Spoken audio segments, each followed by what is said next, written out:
BRIMS ಬೋಧಕ ಆಸ್ಪತ್ರೆ ಬೀದರ್ನಲ್ಲಿ ಪ್ರಥಮ ದರ್ಜೆ ಸಹಾಯಕ ಹಾಗೂ ಪ್ರಭಾರಿ ಸ್ವಚ್ಛತಾ ಮೇಲ್ವಿಚಾರಕರಾದ ಪ್ರಕಾಶ್ ಮಾಳ್ಗೆ ಅವರ ಮೇಲೆ ಮಾನಸಿಕ ದೈಹಿಕ ಕಿರುಕುಳ ಹಾಗೂ ಲೈಂಗಿಕ ಕಿರುಕುಳ ದೌರ್ಜನ್ಯದ ಸುಳ್ಳು ಆರೋಪ ಮಾಡಿದ ಡಿ ಗ್ರೂಪ್ ಮಹಿಳಾ ಸ್ವಚ್ಛತಾ ಕರ್ಮಿಗಳಾದ ಲಕ್ಷ್ಮೀ ಗಂಡ ಅಂಬಾಜಿ ಅಷ್ಟೂರ್, ಯಶೋಧರ ಗಂಡ ಸುಂದರ್, ಲಕ್ಷ್ಮೀ ಗಂಡ ರಮೇಶ್, ಅಂಬಿಕಾ ಗಂಡ ರಾಜಕುಮಾರ್, ಸುನೀತಾ ಗಂಡ ವಿಜಯಕುಮಾರ್, ಶಾರದಮ್ಮ ಗಂಡ ರಾಜಕುಮಾರ್ ಇವರುಗಳನ್ನು ಕೂಡಲೇ ಸೇವೆಯಿಂದ ವಜಾಗೊಳಿಸಲು ಆಗ್ರಹಿಸಿ ವಿವಿಧ ದಲಿತ ಸಂಘಟನೆಗಳ ಒಕ್ಕೂಟ ವತಿಯಿಂದ ಚಂದ್ರಕಾಂತ್ ನಿರಾಟಿ ಅವರ ನೇತೃತ್ವದಲ್ಲಿ ಒಂದು ದಿನದ ಸಾಂಕೇತಿಕ ಧರಣಿ ಸತ್ಯಾಗ್ರಹವನ್ನು ಹಮ್ಮಿಕೊಳ್ಳಲಾಯಿತು.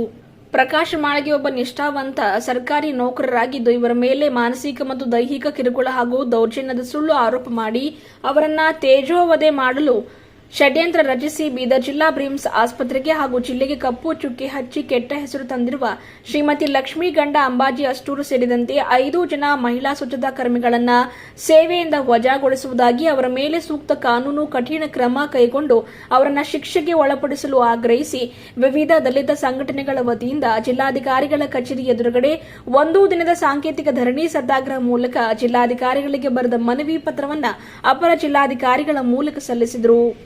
ಒಂದು ವೇಳೆ ಸುಳ್ಳು ದೌರ್ಜನ್ಯದ ಆರೋಪ ಮಾಡಿರುವ ಈ 6 ಜನ ಮಹಿಳಾ ಸ್ವಚ್ಛತಾ ಕರ್ಮಿಗಳನ್ನು ಒಂದು ವಾರದೊಳಗಾಗಿ ಸೇವೆಯಿಂದ ವಜಾಗೊಳಿಸದೇ ಇದ್ದಲ್ಲಿ ವಿವಿಧ ದಲಿತ ಸಂಘಟನೆಗಳು ಬೀದರ್ ವತಿಯಿಂದ ಬ್ರಿಮ್ಸ್ ಆಸ್ಪತ್ರೆ ಎದುರುಗಡೆ ಉಗ್ರವಾದ ಹೋರಾಟ ಮಾಡಲಾಗುವುದು ಎಂದು ಪ್ರತಿಭಟನಾಕಾರರು ಧರಣಿ ನೀಡಿದರು. ಈ ಮೂಲಕ ಎಚ್ಚರಿಕೆ ಕೂಡ ನೀಡಿದರು.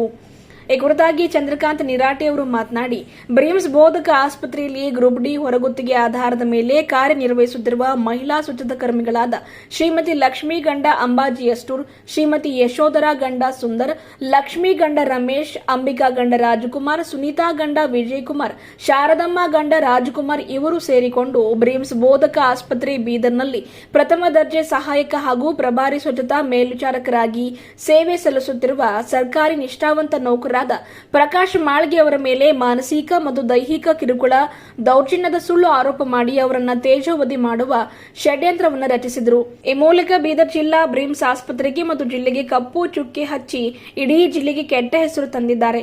ಇದಕ್ಕೆ ಸಂಬಂಧಿಸಿದಂತೆ ಬ್ರಿಮ್ಸ್ ನಿರ್ದೇಶಕರ ಆದೇಶದ ಮೇರೆಗೆ ವಿಚಾರಣೆ ನಡೆಸುವ ಸಲುವಾಗಿ ಪಾಶ್ ಕಮಿಟಿಯೊಂದನ್ನು ನೇಮಕ ಮಾಡಲಾಗಿತ್ತು. ಡಾಕ್ಟರ್ ಉಮಾ ದೇಶಮುಖ್ ಹೆರಿಗೆ ವಿಭಾಗದ ಮುಖ್ಯಸ್ಥರು ಬೀದರ್ ಇವರ ಅಧ್ಯಕ್ಷತೆಯಲ್ಲಿ ನಡೆಸಿದ 2 ಸರಣಿ ಸಭೆಗಳಲ್ಲಿ ಅಂದರೆ ದಿನಾಂಕ 12/3/2025 ಹಾಗೂ 15/3/2025 ಈ 2 ದಿವಸ ನಡೆದ ಸರಣಿ ಸಭೆಯಲ್ಲಿ ತನಿಖೆ ಮಾಡಲಾಗಿದೆ. ಈ ತನಿಖಾ ಸಮಿತಿ ಸಭೆಯಲ್ಲಿ ಶ್ರೀಮತಿ ಲಕ್ಷ್ಮೀ ಗಂಡ ಅಂಬಾಜಿ ಸೇರಿದಂತೆ 5 ಜನ ಮಹಿಳಾ ಸ್ವಚ್ಛತಾ ಕರ್ಮಿಗಳ ಸಿಬ್ಬಂದಿಗಳು ಪ್ರಕಾಶ್ ಮಾಳ್ಗೆ ಅವರ ಹೇಳಿಕೆಗಳನ್ನು ಪ್ರತ್ಯೇಕವಾಗಿ ಪಡೆದು ಸಮಿತಿ ಸದಸ್ಯರು ಕೂಲಂಕಷವಾಗಿ ಪರಿಶೀಲನೆ ಮಾಡಿದ ನಂತರವೇ ಈ ಪ್ರಕರಣದಲ್ಲಿ ಯಾವುದೇ ರೀತಿಯ ದೈಹಿಕ ಮತ್ತು ಮಾನಸಿಕ ಕಿರುಕುಳ ದೌರ್ಜನ್ಯದ ಬಗ್ಗೆ ಯಾವುದೇ ರೀತಿಯ ಪುರಾವೆಗಳು ಇಲ್ಲವೆಂದು ಕಂಡು ಬಂದಿರುವುದಾಗಿ ಸಮಿತಿ ಸದಸ್ಯರು ಸಮಿತಿಯ ಸರ್ವ ಸದಸ್ಯರ ಅಭಿಪ್ರಾಯದ ಮೇರೆಗೆ ಸಮಿತಿಯ ಅಧ್ಯಕ್ಷರು ವರದಿಯನ್ನು ನೀಡಿದ್ದಾರೆ. ಹಾಗಾಗಿ ಪ್ರಕಾಶ್ ಮಾಳ್ಗೆ ಅವರ ಮೇಲೆ ಈ 6 ಜನ ಮಹಿಳೆಯರು ಮಾಡಿದ ಆರೋಪ ಸುಳ್ಳು ಎಂದು ಸಾಬೀತಾಗಿದೆ. ಆದ್ದರಿಂದ ಜಿಲ್ಲಾಧಿಕಾರಿಗಳ ಅಧ್ಯಕ್ಷತೆಯಲ್ಲಿರುವ ಬೀದರ ಜಿಲ್ಲಾ ಕಾರ್ಮಿಕ ಸೇವೆಗಳ ವಿವಿಧೋದ್ದೇಶ ಸಹಕಾರ ಸಂಘದಿಂದ ಹೊರಗುತ್ತಿಗೆ ಆಧಾರದ ಮೇಲೆ ನೇಮಕ ಮಾಡಿದ ಈ 6 ಜನ ಮಹಿಳಾ ಕರ್ಮಿಗಳನ್ನ ಸ್ವಚ್ಛತಾ ಕರ್ಮಿಗಳನ್ನ ಈ ಕೂಡಲೇ ಸೇವೆಯಿಂದ ವಜಾಗೊಳಿಸುವುದಾಗಿ, ಇವರ ಮೇಲೆ ಸೂಕ್ತ ಕಾನೂನಿನ ಕಠಿಣ ಕ್ರಮ ಕೈಗೊಳ್ಳುವುದಾಗಿ ಹಾಗೂ ಇವರ ಹಿಂದಿರುವ ಕಾಣದ ಕೈಗಳ ವ್ಯಕ್ತಿಗಳನ್ನ ಪತ್ತೆ ಹಚ್ಚಿ ಇವರಿಗೆ ಕುಮ್ಮಕ್ಕು ನೀಡಿದವರನ್ನ ಪತ್ತೆ ಹಚ್ಚಿ ಅವರ ಮೇಲೆಯೂ ಕೂಡ ಕಾನೂನಿನಡಿಯಲ್ಲಿ ಕ್ರಮ ಕೈಗೊಳ್ಳಬೇಕು ಎಂದು ಈ ಮೂಲಕ ಒತ್ತಾಯ ಮಾಡಿದರು. ಈ ಸಂದರ್ಭದಲ್ಲಿ ರಾಜಕುಮಾರ್ ಮೂಲ್ಭಾರತಿ, ರಾಜಕುಮಾರ್ ಗುನ್ನಳ್ಳಿ, ಶಿವಕುಮಾರ ತುಂಗ, ರಾಘವೇಂದ್ರ ಮೇನ್ಕೇರ, ನರ್ಸಿಂಗ್ ಸಾಮ್ರಾಟ್, ಸಂತೋಷ್ ಎಣಕೂರೆ, ಅಂಬೇಡ್ಕರ್ ಪಿ ಬೌದೆ, ರಾಹುಲ್ ಡಾಂಗಿ, ಅರವಿಂದ ದಯಾಳ್, ಜಗನ್ನಾಥ ಹೊನ್ನ, ಡಿ ಪ್ರಭಾಕರ್, ಏಕಂಬೇಕರ್, ಪ್ರಹ್ಲಾದ್ ಬಿ ಮಾಲೇಕರ್ ಸೇರಿದಂತೆ ಇನ್ನಿತರರು ಇದ್ದರು.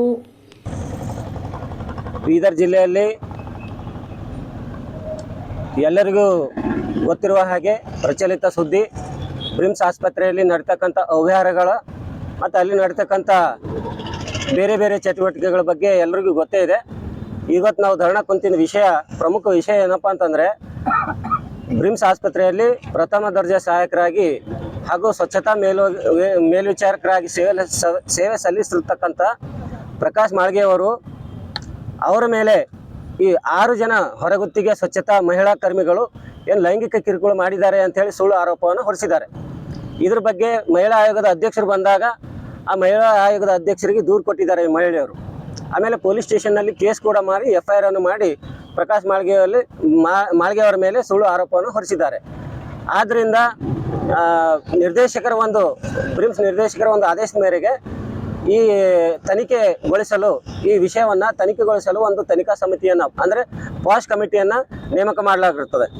ಆ ಪಾಶ್ ಕಮಿಟಿಯು ಪ್ರಕಾಶ್ ಮಾಳ್ಗೆ ಮತ್ತು ಈ 6 ಜನ ಏನು ಸುಳ್ಳು ಆರೋಪ ಮಾಡಿದರು ಪ್ರಕಾಶ್ ಮಾಳ್ಗೆ ಅವರ ಮೇಲೆ ಲೈಂಗಿಕ ಕಿರುಕುಳ ಅಂತೇಳಿ ಆ 6 ಜನರ ಒಂದು ಪ್ರತ್ಯೇಕವಾಗಿ ಹೇಳಿಕೆಗಳನ್ನು ಪಡೆದುಕೊಂಡಿರ್ತಾರೆ.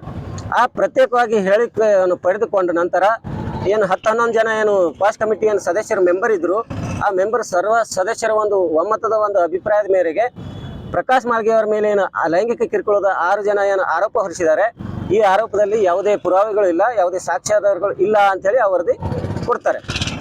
ಆದರೆ ಆ ವರದಿ ಬಂದ ನಂತರ ಈಗ ಪ್ರಕಾಶ್ ಮಾಳ್ಗೆ ಅವರ ಮೇಲೆ ಏನು ಸುಳ್ಳು ಆರೋಪ ಮಾಡಿದ್ದಾರೆ, ಆ 6 ಜನ ಮಹಿಳೆಯರನ್ನು ಈ ಬ್ರಿಮ್ಸ್ ನಿರ್ದೇಶಕರು ರಕ್ಷಣೆ ಮಾಡ್ತಾ ಇದ್ದಾರೆ.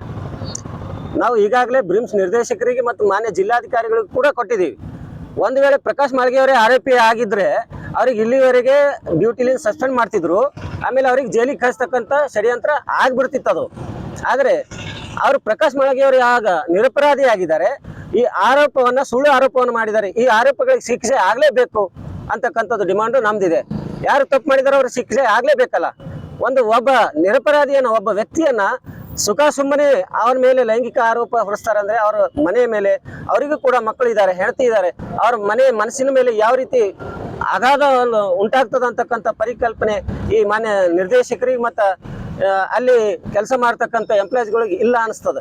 ಯಾಕೆಂದರೆ ಈ 6 ಜನ ಮಹಿಳಾ ಸ್ವಚ್ಛತಾ ಕಾರ್ಮಿಗಳ ಹಿನ್ನೆಲೆಯನ್ನು ತೆಗೆದು ನೋಡ್ರಿ ನೀವು, ಅವರು ಯಾವುದೇ ಕೆಲಸ ಮಾಡೋದಿಲ್ಲ, ಬರೀ ಅಲ್ಲಿ ಕುಂತು ತರಾಟೆ ಹೊಡೆಯೋರು, ಅವರು ಟೈಮ್ ಪಾಸ್ ಮಾಡೋರು. ಅವರು ಪ್ರಕಾಶ್ ಮಾಳ್ಗೆ ಅವರು ಮೇಲ್ವಿಚಾರಕರಾಗಿ ಕೆಲಸ ಕೊಟ್ಟರೆ ಅದು ನಾವು ಮಾಡೋದಿಲ್ಲ ಅಂತೇಳಿ ಖಂಡಿತವಾಗಿ ಅವ್ರ ಜೊತೆ ಜಗಳಕ್ಕೆ ನಿಂದಿರ್ತಾರೆ. ಅದರ ಮೇಲೆ ಈಗಾಗಲೇ ಲಕ್ಷ್ಮಿ ಗಂಡ ಅಂಬಾಜಿ ಅಂತಕ್ಕಂಥ ಒಂದು ಮಹಿಳಾ ಸ್ವಚ್ಛತಾ ಕರ್ಮಿಗೆ ಬ್ರಿಮ್ಸ್ ನಿರ್ದೇಶಕರೇ ಸಸ್ಪೆಂಡ್ ಮಾಡಿದ್ದಾರೆ. ಆದರೆ ಅದನ್ನು ಬಿಟ್ಟು ಬ್ರಿಮ್ಸ್ ನಿರ್ದೇಶಕರ ಜೊತೆ ಅವರು ಇದು ಮಾಡೋದು ಬಿಟ್ಟು ಸುಮ್ಮನೆ ಪ್ರಕಾಶ್ ಮಾಳ್ಗೆ ಅವರ ಮೇಲೆ ಆರೋಪವನ್ನು ಹೊರಿಸ್ತಾರೆ. ಇದ್ರ ಹಿಂದೆ ಇನ್ನೂ ಕೆಲವು ಕಾಣದ ಕೈವಾಡಗಳ ವ್ಯಕ್ತಿಗಳು ಕೂಡ ಇದ್ದಾರೆ.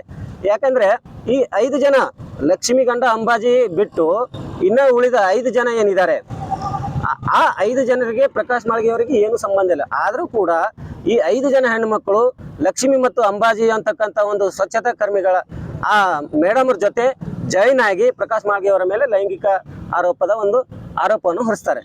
ಆದ್ರಿಂದ ನಮ್ಮ ವಿವಿಧ ದಲಿತ ಸಂಘಟನೆಗಳ ಒಕ್ಕೂಟ ವತಿಯಿಂದ ನಾವು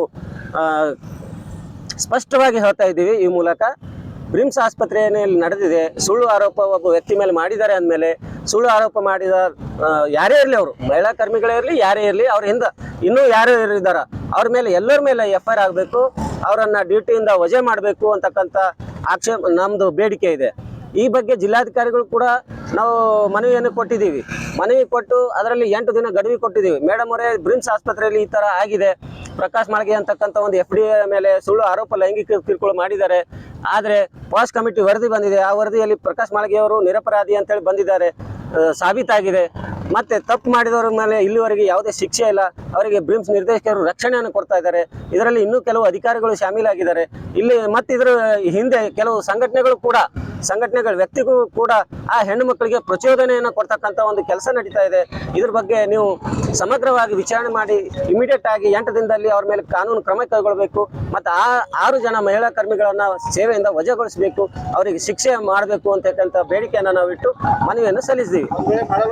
ಆದರೆ ಇಲ್ಲಿವರೆಗೆ ಜಿಲ್ಲಾಧಿಕಾರಿಗಳು ಮೇಡಮ್ ಕೂಡ ಇದ್ರ ಬಗ್ಗೆ ಯಾವುದೇ ಕ್ರಮ ಕೈಗೊಂಡಿಲ್ಲ, ನಮ್ಮ ಮನವಿಗೆ ಸ್ಪಂದಿಸಿಲ್ಲ. ನಾವಿಗೆ 8 ದಿನ ಮೇಲಾಗ್ತು. ಆದ್ರಿಂದ ನಾವು ಧರಣ ಮೂಲಕ ಒತ್ತಾಯಿಸ್ತಾ ಇದ್ದೇವೆ. ಒಂದು ವೇಳೆ ಇಮಿಡಿಯೇಟ್ ಆಗಿ ಆ 5 ಜನ ಏನು ಸುಳ್ಳು ಆರೋಪ ಮಾಡಿದ್ದಾರೆ ಅವರಿಗೆ ಡ್ಯೂಟಿಯಿಂದ ವಜಾ ಮಾಡದೇ ಇದ್ದರೆ ಮತ್ತು ಅವ್ರ ಮೇಲೆ ಕಾನೂನು ಕ್ರಮ ಕೈಗೊಂಡು ಅವರಿಗೆ ಶಿಕ್ಷೆ ಕೊಡದೇ ಇದ್ದರೆ ನಾವು ಪುನಃ ಈಗ ನಮ್ಮ ಹೋರಾಟ ಉಗ್ರವಾಗಿ ಮಾಡಬೇಕಾಗ್ತದೆ. ಬ್ರಿಮ್ಸ್ ಆಸ್ಪತ್ರೆ ಎದುರುಗಡೆನೆ ಮಾಡಬೇಕಾಗ್ತದೆ. ಎಲ್ಲಿವರೆಗೆ ನಮಗೆ ನ್ಯಾಯ ಸಿಗಲು ಅಲ್ಲಿವರೆಗೆ ನಾವು ನಿರಂತರವಾಗಿ ನಾವು ಹೋರಾಟವನ್ನು ಮುಂದುವರಿಸ್ತೇವೆ ಅಂತೇಳಿ ಈ ಮೂಲಕ ನಾವು ಹೇಳ್ತಾ ಇದ್ದೀವಿ. ಒಂದು ವೇಳೆ ಹೋರಾಟಕ್ಕೆ ಯಾವುದೇ ಒಂದು ಬೆಲೆ ಕೊಡದೇ ಇದ್ದರೆ ಅಮರಣಾಂತಿಕವಾಗಿ ನಾವು ಸತ್ಯಾಗ್ರಹ ಕೂಡ ಬ್ರಿಮ್ಸ್ ಆಸ್ಪತ್ರೆ ಎದುರುಗಡೆನೆ ನಾವು ಮಾಡ್ತೀವಿ ಅಂತೇಳಿ ಈ ಮೂಲಕ ನಾವು ಹೇಳ್ತಾ ಇದ್ದೀನಿ. ಚಂದ್ರಕಾಂತ್ ನಿರಾಟೆ, ದಲಿತ ಮುಖಂಡರು. ಈಗ ನೀವ್ ಹೇಳ್ತಾ ಇದ್ರಲ್ಲ ಅನ್ಯಾಯ ಆಗಿದೆ ಅಂತ, ಯಾರಿಗೆ ಅನ್ಯಾಯ ಆಗಿದೆ ಪ್ರಕಾಶ್ ಮಾಳ್ಗಿ ಅವರು ಅವರೇ ಮುನ್ನೆಲೆಗೆ ಬಂದು ಹೇಳ್ತಾ ಇಲ್ಲ. ಈಗ ಪ್ರಕಾಶ್ ಮಾಳ್ಗೆ ಅವರು ಈಗ ನಾವು ಅಲ್ಲಿ ಬ್ರಿಮ್ಸ್ ಆಸ್ಪತ್ರೆಯಲ್ಲಿ ಏನ್ ನಡೀತಾ ಇದೆ ಘಟನೆ, ನಾವು ಈಗ ನಾವ್ ಯಾಕೆ ಹೋರಾಟ ಮಾಡ್ತಾ ಇದ್ದೇವೆ ಅಂದ್ರೆ ಪ್ರಕಾಶ್ ಮಾಳ್ಗೆ ಅವ್ರ ಮೇಲೆ ಅನ್ಯಾಯ ಆಗಿದೆ ಅಂತೇಳಿ ಖುದ್ದು ನಮಗೆ ಅವರು ಒಂದು ಲೆಟರ್ ಕೊಟ್ಟಿದ್ದಾರೆ. ಏನಂತ ಹೋರಾಟ ಮಾಡಿ ನಮಗೆ ಅನ್ಯಾಯ ಆಗಿದೆ, ನಮಗೆ ಸಹಾಯ ಮಾಡ್ರಿ, ನಮಗೆ ನ್ಯಾಯ ಒದಗಿಸ್ಕೊಡ್ರಿ ಅಂತೇಳಿ ಪ್ರಕಾಶ್ ಮಾಳ್ಗೆ ಅವರೇ ನಮಗೆ ರಿಕ್ವೆಸ್ಟ್ ಮಾಡ್ಕೊಂಡಿದ್ದಾರೆ. ನಿರ್ದೇಶಕರಿದ್ದಾರೆ, ಸಂಬಂಧಪಟ್ಟ ನಿರ್ದೇಶಕರು ಇದ್ದಾರೆ, ಇದರಲ್ಲಿ ನಿರ್ದೇಶಕರು ಕೂಡ ಶಾಮೀಲಾಗಿದ್ದಾರೆ. ನಿರ್ದೇಶಕರು ಆ ಮಹಿಳಾ ಸ್ವಚ್ಛತಾ ಕರ್ಮಿಗಳಿಗೂ ಸಹಾಯ ಮಾಡ್ತಾ ಇದ್ದಾರೆ. ಪ್ರಕಾಶ್ ಮಾಳ್ಗೆ ಅವರ ಮೇಲೆ ಏನ್ ಆರೋಪ ಬಂದ್ರು ಕೂಡ ಪ್ರಕಾಶ್ ಮಾಳ್ಗೆ ಅವರಿಗೆ ಅವರು ಸಹಾಯ ಮಾಡ್ತಾ ಇಲ್ಲ. ಅನ್ಯಾಯದ ಪರ ನಿರ್ದೇಶಕರು ನಿಂತಿದ್ದಾರೆ, ನ್ಯಾಯದ ಪರ ಎಲ್ಲಿ ಯಾರೂ ಇಲ್ಲ. ಅದ್ರ ಕಡೆ ನಾವು ಸಂಘಟನೆ ಹೋರಾಟಗಾರರು ಅನ್ಯಾಯ ಯಾರ ಮೇಲೆ ಆಗ್ಯದ ನಾವು ಅವ್ರ ಪರವಾಗಿ ನಿಂತು ಹೋರಾಟ ಮಾಡ್ತಾ ಇದ್ದೀವಿ. ನಮ್ಮ ಹೋರಾಟ ನ್ಯಾಯದ ಪರವಾಗಿದೆ, ನಮ್ಮ ಹೋರಾಟ ಅನ್ಯಾಯದ ಪರವಾಗಿದೆ. ಎಲ್ಲಿವರೆಗೆ ನ್ಯಾಯ ಸಿಗೋದಿಲ್ವೋ ಅಲ್ಲಿವರೆಗೆ ನಮ್ಮ ಹೋರಾಟ. ಪರೋಕ್ಷವಾಗಿ ನಿರ್ದೇಶಕರೇ ಆ ಮಹಿಳೆಯರಿಗೆ ಸಹಾಯ ಮಾಡ್ತಾ ಇದಾರೆ ಅಂತ ಹೇಳ್ತಾ ಇದ್ರೆ ಹಿಂಗೆ ಪರೋಕ್ಷವಾಗಿ ಈಗ ಕಣ್ಣಿಗೆ ಕಾಣಿಸ್ತಾ ಇದೆ. ನಾವು ಆಲ್ರೆಡಿ ಬ್ರಿಮ್ಸ್ ನಿರ್ದೇಶಕರಿಗೆ ಮನವಿ ಕೊಟ್ಟಿದ್ದೀವಿ, ಲೆಟರ್ ಕೊಟ್ಟಿದ್ದೀವಿ. ನೋಡ್ರಿ ಸರ್, ಬ್ರಿಮ್ಸ್ ನಿರ್ದೇಶಕರು ಸಾಹೇಬ್ರೆ, ಈಗ ಪಾಸ್ ಕಮಿಟಿ ವರದಿಯನ್ನು ಕೂಡಿಸಿದ್ರಿ, ನೀವೇ ಕೂಡಿಸಿದ್ರಿ. ಅಲ್ಲಿ 8 ಜನ ವೈದ್ಯಕೀಯ ಡಾಕ್ಟರ್ಗಳು ಇದ್ರು, ಮತ್ತು ಆ ಕಮಿಟಿಯಲ್ಲಿ ಅಡ್ವೊಕೇಟ್ಗಳು ಇದ್ರು. ಅವರ ಒಂದು ಸರ್ವಸಮ್ಮತ ಒಂದು ಅಭಿಪ್ರಾಯ ಏನು ಬಂದಿದೆ, ಪ್ರಕಾಶ್ ಮಾಳ್ಗೆ ಮೇಲೆ ಏನು ಹೊರಿಸಿದಾರ, ಅಲ್ಲಿ ಯಾವುದೇ ಆರೋಪದ ಯಾವುದೇ ಆಧಾರಗಳಿಲ್ಲ, ಯಾವುದೇ ಪುರಾವೆಗಳಿಲ್ಲ ಅಂತೇಳಿ ವರದಿನೇ ಕೊಟ್ಟಿದ್ದಾರೆ. ಅದು ಬ್ರಿಮ್ಸ್ ನಿರ್ದೇಶಕರಿಗೆ ಕೊಟ್ಟಿದ್ದಾರೆ.